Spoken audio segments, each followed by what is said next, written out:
¿Qué tal? ¿Cómo están amigos y amigas de esta comunidad? El campo de exterminio encontrado en Jalisco el pasado fin de semana. Platicábamos con ustedes precisamente sobre esta información que se ha venido desarrollando hasta llegar ya a la mañanera en donde Alejandro Hertz Manero pues abordó este tema, asegurando que habrá que averiguar todo lo que hay alrededor precisamente de este rancho, el conocimiento por parte de las autoridades. En fin, un caso que ya se había venido denunciando, incluso los colectivos llegaron después de operativos por parte de autoridades, quienes simplemente, porque el rancho era muy grande, no llevaron a cabo un trabajo mucho más profundo en su inspección. Pero, ¿qué pasa con los campos de exterminio? Vamos a hablar de ello aquí en nuestro país. Se encuentra con nosotros mi querido Michael Chamberlain, a quien saludo con muchísimo gusto. Michael, ¿cómo estás? ¿Qué tal, Jesús? Buenas tardes.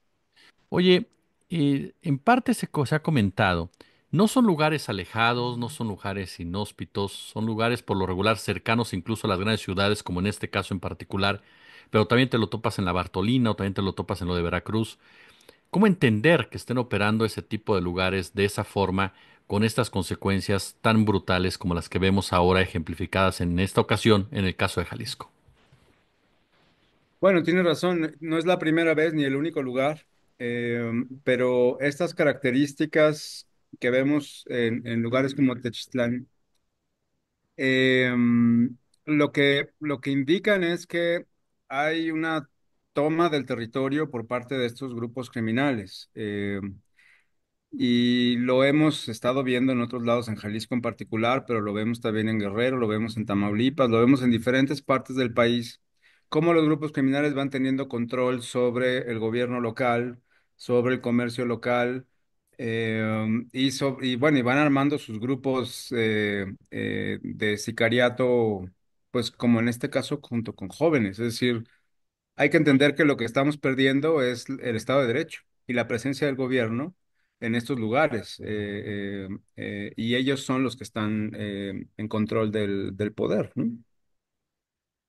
¿Cuándo empieza esto, creo, Michael? Porque hablar de campo de exterminio es hablar de algo muy fuerte en muchos sentidos, porque a veces es un campo de entrenamiento, campos de entrenamiento. ¿Cuándo tienen ustedes detectados que comienza esta práctica en nuestro país y de dónde proviene en realidad? Mira, hay que recordar Allende, en Coahuila, o acordarás de los torsos encontrados en Cadereyta, Mm. en Nuevo León, y el fenómeno de los Zetas en aquel momento, ¿no? Desde que se inició la guerra contra el narcotráfico, el contexto del conflicto que había empezó a militarizarse y a tener este tipo de violencia, ¿no? Antes los cárteles, como tenían protección del Estado garantizada, no se preocupaban mucho de armarse o de enfrentarse a otros grupos, y más bien buscaban tener un bajo perfil, ¿no? Con traficar la droga, llevarla a Estados Unidos, a otras partes, que nadie se diera cuenta, ¿no? Ver algo que pasaba. Cuando empieza la guerra contra el narcotráfico y empieza este enfrentamiento con los grupos criminales, empiezan a dividirse y a confrontarse con ellos. Y un dato que no es menor, Jesús, hay que recordar cómo quienes inauguran este tipo de violencia son los Zetas. Y los Zetas se formaron justamente de fuerzas especiales del ejército mexicano. Este tipo de entrenamiento que tienen los militares, sobre todo las fuerzas especiales desde la perspectiva contrainsurgente, le llaman de sensibilización del soldado, ¿no? Es algo que se ha venido reportando a lo largo de la historia. Eh, es decir, es este mismo tipo de entrenamiento el que formó en su momento a los caiviles en Guatemala, que formó a grupos paramilitares en Colombia y que eventualmente hemos visto como en estos países, tanto caiviles como paramilitares, han terminado vinculados, uno, al narcotráfico, dos, al ejército. Y uno de los señalamientos interesantes, haciendo la conexión que hay ahora con lo que pasó en Jalisco, con algunos de los testimonios de los sobrevivientes, es que entre los entrenadores, los voy a llamar así, formadores, estaban caiviles, ex miembros militares, incluso miembros militares estadounidenses. Entonces, es la misma lógica, Jesús, que viene creciendo desde entonces, ¿no? Cuando se desmembra a los Zetas, muchas de sus bases van y forman parte del Cártel Jalisco Nueva Generación, de la familia michoacana. Entonces empieza a dispersarse y a llevar este tipo de entrenamiento y este modus operandi a otros cárteles, ¿no? Y eso es lo que vemos hoy. Entonces, el origen, si me permites decirlo, es militar. Nosotros lo importamos.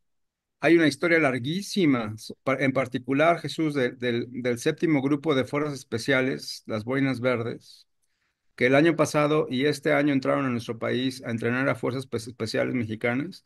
Son las mismas, es el mismo grupo que entrenó a los caiviles en Guatemala, a los paramilitares en Honduras, en Colombia, y tienen también algunas presencia en Afganistán, en Irak, con este mismo tipo de prácticas, ¿no? Entonces, estamos soportando y promoviendo este tipo de violencia que llega a las Fuerzas Armadas y luego se traspola a los grupos criminales. Hay que recordar que en tiempos de Fox y en tiempos de Calderón hubo una deserción entre los dos de cerca de 400,000 soldados. Muchos de ellos, muy probablemente, terminaron en las filas de los grupos como los Zetas, como los Gafes, que luego fueron Zetas, en manos de estos grupos criminales. De ese tamaño es el problema. Sí, porque como bien lo señalas, preparas a los ejércitos, los preparas para matar, los preparas para aniquilar completamente al que está enfrente.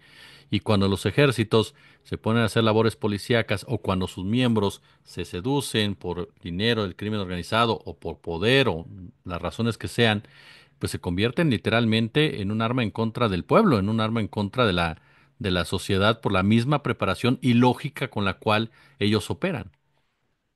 Y es una doctrina, es la doctrina contrainsurgente que surge después de Vietnam, se ha venido adecuando para los grupos terroristas y para los cárteles o el narcotráfico, ¿no?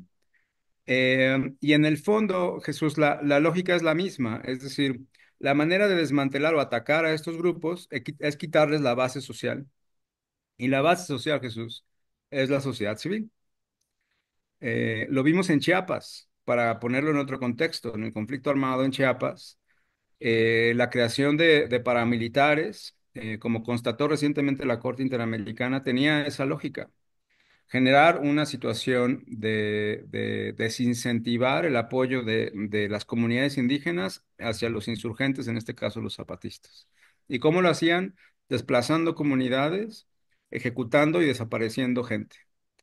Es exactamente la misma táctica que se hacía con grupos contrainsurgentes. Ahora se hace con grupos de los cárteles. Entonces, ya los cárteles no quieren controlar las rutas y pasar en silencio. Controlan territorios como si fueran grupos contrainsurgentes. ¿Me explico?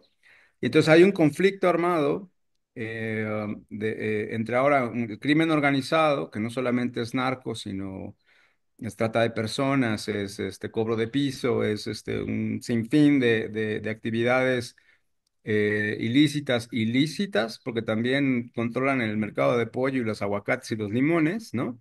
En contra del Estado de Derecho, en contra de la ley y de las autoridades. Y muchas veces en connivencia con las autoridades, particularmente a nivel local. La lógica es la misma, Jesús. Lo que cambia es el contexto, pero las víctimas son también las mismas, ¿no? Y los métodos también. Y porque en este caso, por ejemplo, nos topamos con personas, la gran mayoría de ellas, por lo menos lo que se ha podido saber, ¿no? Y en otros casos similares, tú lo sabes mejor que yo, en el caso de la Bartolina, todo eso, te topas con gente que no era su rival, en realidad, no era una guerra entre ellos, es gente secuestrada, gente levantada, migrantes, gente que incluso los reclutan a fuerzas para que peleen, para que se queden entre ellos. Justo, justo. Y esto es algo que se ha venido documentando, también digo que no es nuevo. Hubo un informe muy interesante sobre migrantes desde el 2009 que hicieron las casas de los migrantes junto con el Centro Miguel Agustín Pro. Recogieron testimonios de migrantes que escaparon de este tipo de situaciones, donde los reclutaban, ya sea para volverse sicarios o para ser mulas y traficar droga en la frontera de ida y vuelta, ¿no? Es decir, secuestran a esta gente y la desaparecen para ponerlas a trabajar a sus órdenes y si son desechables las matan y las queman, Jesús, ¿no? Eso lo vimos claramente en Coahuila, en muchas situaciones, en Torreón, en Allende, en la zona de la laguna. Y ahora en Jalisco ha sido muy claro, que no es la primera vez, cómo han ido reclutando jóvenes bajo engaños, con ofertas de empleo, en fin, se los llevan a estos centros de reclusión, ahí los confrontan, los drogan, los llevan al extremo de tener que sobrevivir, luchar para sobrevivir, a matar gente o resultar muerto. Eso también ya se ha documentado, se documentó justo en Jalisco, de la misma manera. Aquí mismo en Techitlán se rescató el año pasado, a finales del año pasado, más de 30 jóvenes en ese mismo rancho que estaban en esas condiciones. Y hoy de algunos de ellos tenemos testimonios diciendo cómo hacían precisamente eso, cómo los enfrentaban para ver quién era más fuerte y el que era más fuerte y sobrevivía, literalmente sobrevivía, lo mandaban a Zacatecas, ¿no? Como a a un segundo nivel de preparación, empezar a ser los sicarios. Entonces, este tipo de historias lo que nos empieza a revelar es dónde están los desaparecidos y por qué desaparecen, ¿no? Y muchos de ellos sí terminan asesinados, quemados, sus cuerpos desmembrados, pues para no causar mucho impacto en la sociedad, ¿no? Ahorita al principio comentábamos esta complicidad por parte de autoridades.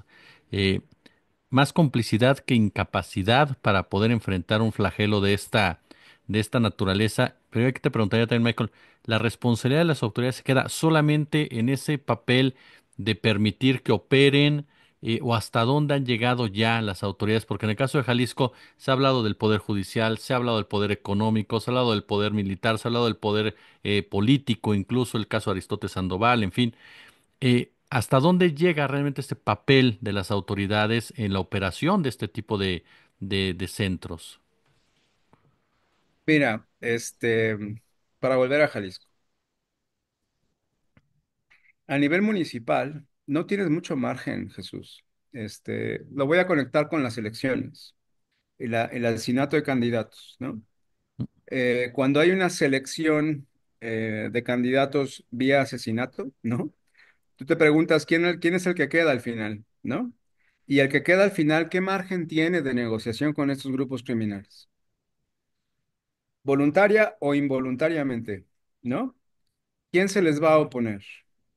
¿Quién los va a confrontar a nivel municipal? Es muy difícil, Jesús. Y ahí hablar de responsabilidades es también muy complicado, ¿no? Y lo voy subiendo, porque entonces, ¿cuáles son las complicidades a nivel estatal? ¿Hasta dónde las autoridades estatales ya llegó el punto en que también ya fueron cooptadas por el crimen o sometidas por el crimen o no?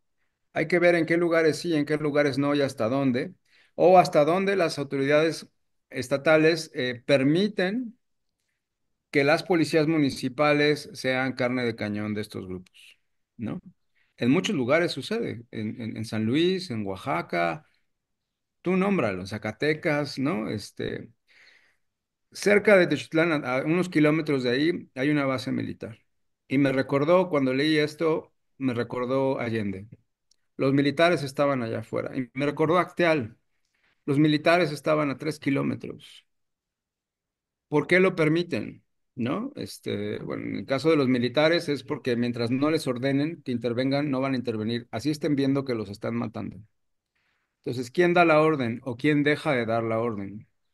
Ese nivel de investigación nos hace falta, Jesús. Es decir, hasta dónde ya hay colusión de las autoridades y en qué nivel, hasta dónde ha llegado el nivel de sometimiento del Estado de Derecho, del gobierno, por parte de los grupos criminales y o quien lo fomenta. Lo que es cierto, y tenemos que empezar a aceptar, Jesús, es que no hay un solo poder, no hay un solo poder constituido, ¿no? Hay diferentes poderes que se disputan hoy en día los territorios. y desde ahí tenemos que empezar. Sí, porque este punto que señalas es el que ayuda a entender muchas veces cómo está la situación entre ellos mismos. O sea, esta disputa territorial como tal, pero y esta brutalidad en contra de la gente, en contra del pueblo como tal. Exacto, exacto. Y la policía no, muchas veces no es ajena a esto, ¿no? Nosotros documentamos en Coahuila, la policía, toda la policía municipal en tiempos de los Zetas, todos los municipales estaban a la orden del jefe del cártel. Y detenían y levantaban y secuestraban y entregaban y no, y eran parte de la estructura, tenían una doble nómina, ¿no? ¿Quién permite esto? ¿Y quién puede impedirlo? ¿No? A nivel municipal me parece muy difícil. Oye, y aquí entra un punto que yo lo he estado leyendo ahora mucho en redes sociales. Se ha normalizado esto, es decir, de repente parece como que estamos hablando solamente de datos, ¿no? Una nota más en el periódico, le cambiamos, pero estamos hablando de un campo de exterminio, estamos hablando de un campo de entrenamiento, estamos hablando de un lugar en donde le quitaron la vida a las personas, los metieron a los hornos. La carta de este joven llega a ser muy particular, por supuesto, le da un sesgo muy, humaniza mucho de esto. Pero te quedas pensando, como bien dices, tenemos años hablando de este tema y de repente parece como que la sociedad, no sé si decirle normalización, querido, porque muchas veces la gente, como lo señalas, en los lugares, pues no es que no quiere, no es que lo acepte, es que no tiene de otra más que aceptarlo. Pero en general en el país se ha caído en esto, en normalizar, en voltear la cara. ¿Cómo lo entendemos? Sí, desafortunadamente, yo creo que sí lo hemos normalizado. Hemos intentado de vivir con esto, ¿no? Y pasarle la vuelta a la página del periódico cuando no queremos leer, ¿no? Y esto, Jesús, hasta que nos pasa, ¿ah? O Sí. sea, o le pasa a un familiar o a un vecino y entonces exigimos solidaridad, ¿no? Necesitamos buscar formas y esa es una lucha y una discusión de todos los días con los colectivos de familiares y las ONGs de derechos humanos. ¿Qué tipo de discurso, narrativa tenemos que tener para voltear a la solidaridad, a generar empatía, a decir ya no, ¿no? A poner un hasta aquí, ¿no? A no dejar solos a los colectivos de familiares buscando, ¿no? En el campo. ¿Qué tenemos que hacer como sociedad? Esa es la gran pregunta que nos hacemos todos los días. Mi querido Michael Chamberlain, yo quiero agradecerte como siempre estos minutos para nuestra comunidad y que nos permitas aprender de ti de este y otros temas, querido. Muchísimas gracias, Jesús.